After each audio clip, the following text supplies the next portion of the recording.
रुबुला नार्जारि माने सिदागुरि गामियाव आंखौ माने एसिसटेन्ट हिसाबै गावबुरा बायदि फसंना दोननाय जादों। दा बे हिसाबै आं दिनैनि घटनाखौ आं मिथियाखैमोन। दा बे घटनाया बबे जायगानिफ्राय फैनानै मा रोखोम खालामफैखो आं बेखौ मिथिनो रोङाखै आरो आं बेखौ दासिमबो मिथियाखै। थारमाने नैबे दहाय फुंनि रिपर्टआवसो आं मानसिया गैला होनना बुंनायावसो आं बे घटनाखौ आं मिथिदों। मावाखैमोन माने आगोलाव मोजांमोन माने बे मानसिया बांगालरावसो खामानि मावहैदोंमोन, लेबार खामानि मावहैदोंमोन आरो। दा बबे समाव फैनानै बियो बेबादि घटनाखौ खालामफैखो आं बेखौ मिथिनो रोंला। खिन्थु गावनि इच्छा खिर्थयै बे घटना जायाखैबो जानो हागौ। दा बिनि न'खराव बे नैबे एखेलगे माने जेलाव माने एखेलगे दंफायोमोन नामानो। दा बे जेलनि मानसिया फैनानै एखेलगे आंनि लोगोनि न'खरखौ आङो माबानो बानायना हैनोसै होननानै दा थिंबो बायनानै न'बो लुना होफैदों। दा बेखौ बेबायदि होननानैथ' आं मिथिया, रायजोआबो मिथिया बेबादि घटनानि मानसि होननानै। दा बे हिसाबै जों माने मिथियै हिसाबै जों बेखौ बियो न'आवबो थांफिनबायमोन। दा मा हिसाबै फैफिननानै बेबादि बबे समाव फैनानै बेबादि घटनाखौ खालामफैखो आं बेखौ मिथिनो रोंला। जाथाया हनै बे सासे मानसिनि न'खराव जादों। थारमाने बे न'खरनि मानसिया बै फाथाबारिनि मानसि, बेवहाय माने फामु हिसाबै माबा माइ गायनो थाफैदों आरो। दा बे मानसिया दिनै न'खराव मानसि लोमजादों होनना असुबिदा हिसाबै न'आव थांबाय।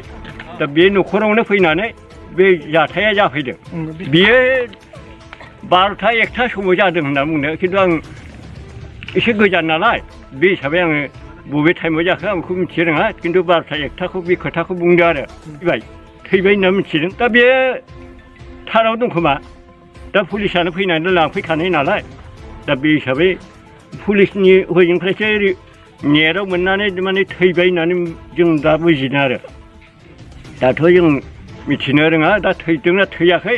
खिन्थु दा थैबाय होननानै नेटआव हगारनाय मथे जों माने थैबायखौनो लानानै दङ। एथिया आङो दाकिंगाव गामिनि गावबुरा।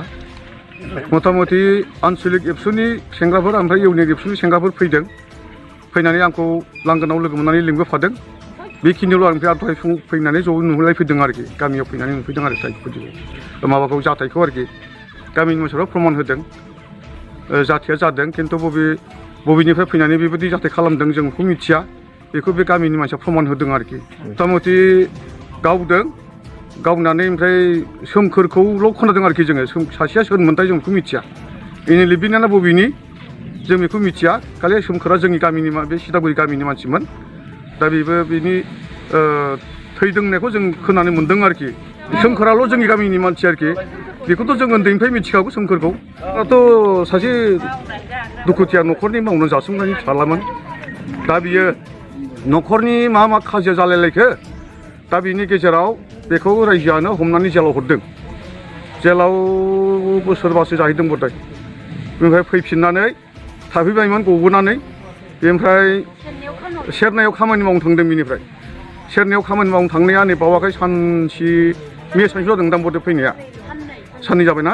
दाख्लै बेबादि दाख्लै जखननाखि जोंनि गामिनि खामानि मावो मिथिं माबा जादोंमोन आरोखि। जों गामिनिनो बे बैसागुनिनो मिथिं खालामदोंमोन जोङो।